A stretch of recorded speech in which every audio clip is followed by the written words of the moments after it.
Okay, let's dive right into this explainer and transform the sometimes intimidating abstract world of mathematical indices into a highly logical, completely reliable toolkit that you can just pull out and use for your exams.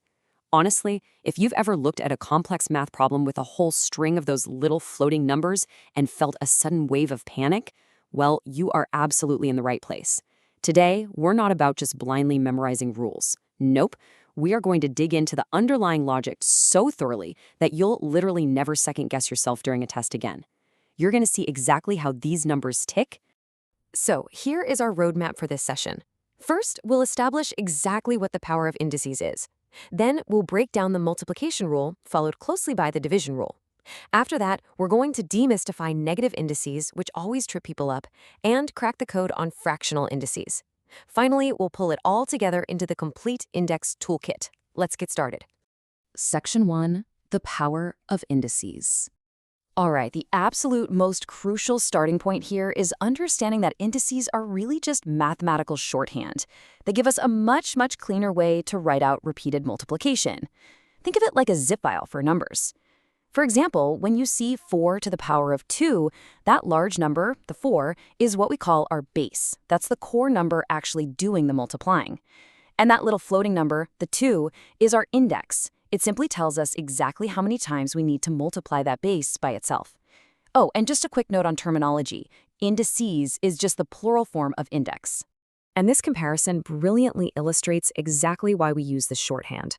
Look over on the left. We have the long way. 2 times 2 times 2 times 2. Honestly, I'm exhausted just saying it. It takes up a ton of space on your page, it's incredibly easy to miscount, and frankly, it's a headache to read. Now look on the right. Index notation. 2 to the power of 8. Writing it this way is vastly more efficient, right? It's elegant, it's lightning fast to write, and best of all, it prevents those frustrating, careless errors when you're rushing through an exam. Moving on to Section 2, the multiplication rule. Let's start building that toolkit. Now, instead of just handing you a rule and telling you to memorize it, I want you to see the visual proof. Imagine you have a problem like 3 to the power of 4 multiplied by 3 to the power of 8. If we actually took the time to expand that all out, we'd have a group of 4 threes multiplying a massive group of 8 threes. When you combine them all into one long, continuous line of multiplication and simply count them up, well, you have exactly 12 threes. So, you can see exactly why the rule works. We just added the 4 and the 8.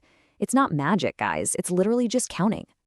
And that brings us to the first foundational formula of our toolkit. When your calculations involve more than one term, and, this is critical, they have the exact same base number, you just add the indices together. So, n to the power of a times n to the power of b equals n to the power of a plus b. Lock that one away. You're going to use it all the time. Now, looking at these textbook examples, there's something really interesting I want to highlight, specifically in example C. It shows us a hard boundary for this rule. Let's say you have 2 to the power of 5 times 3 squared times 2 to the power of 4. You absolutely cannot just mash all those numbers together. The rule only applies to matching bases. It's like trying to combine apples and oranges. So we group the 2's, adding the indices 5 and 4 to get 2 to the power of 9, but that 3 squared, it has to stay entirely separate. Always group your matching bases first. Okay, let's flip it around. Section 3, the division rule. We're going to test our logic again with a visual proof. Take a division problem and rewrite it as a fraction. If we expand the top and expand the bottom, we can start doing that satisfying thing where we cancel out common factors. You cross out a 2 on the top for every 2 on the bottom. When the dust settles and you clear away all the matches, what you have left perfectly mirrors a simple subtraction problem. So by writing a division out as a fraction and canceling things out, it visually proves that dividing index numbers simply means subtracting their powers. It is a beautifully symmetrical system. Just like multiplication means you add, division means you subtract.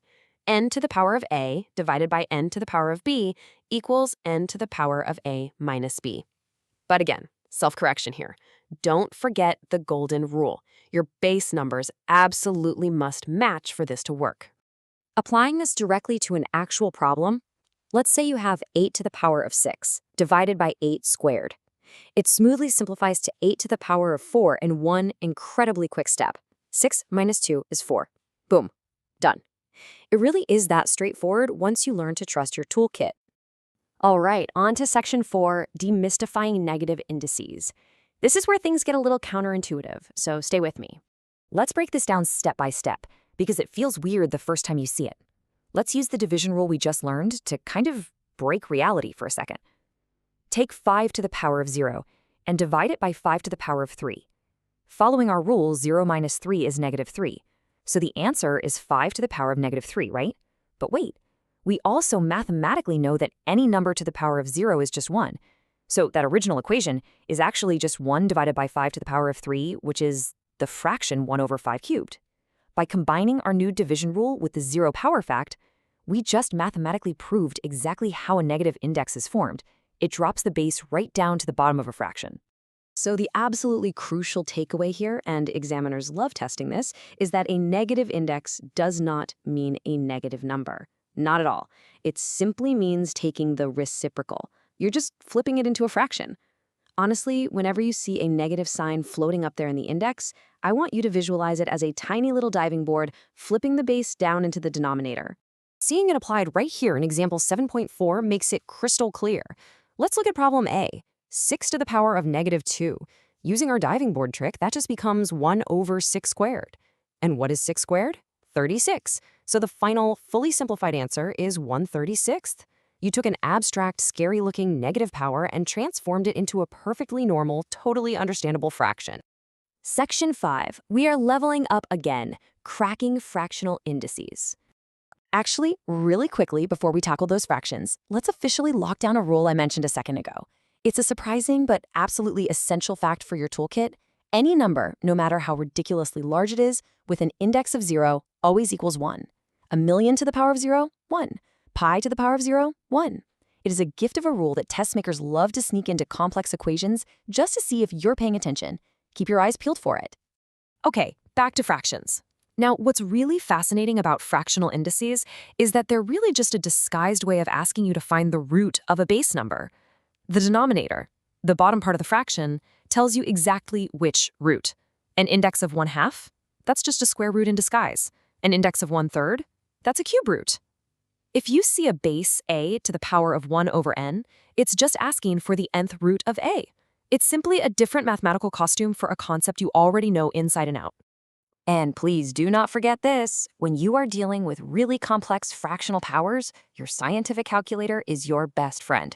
The power key is a physical tool you must learn to use efficiently. While you absolutely need to know the manual theory we're talking about today, knowing how to properly bracket fractions into your calculator is a vital skill. It's your safety net for double-checking your logic during the high pressure of an exam.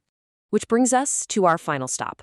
Section 6, the Complete Index Toolkit. Let's bring it all together.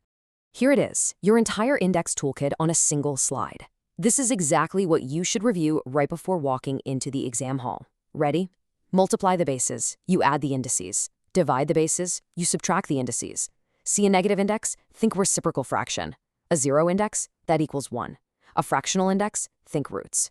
Memorize these 6 core truths. If you have these locked in, you can decipher literally any index problem thrown your way. Because look at this. This brilliantly illustrates what your actual exam is going to look like. They are almost never going to ask you about just one rule at a time. That's too easy. Exercises like this demand that you apply multiple tools from your kit simultaneously to crack complex expressions. You might have to multiply terms, which means adding powers, and then deal with the negative result, flipping it into a fraction. It's like a giant puzzle, and it requires a calm, step-by-step application of your new toolkit. So I'm going to leave you with this final challenge. Using the exact rules we just built together today, how would you tackle this combined problem? 125 to the power of 2/3 multiplied by 8 to the power of 1/3. Think about finding those cube roots first, squaring where necessary, and bringing it all together. You have all the tools. Let's see if you can crack it without breaking a sweat. Thank you so much for joining me in this explainer, and keep practicing those core rules.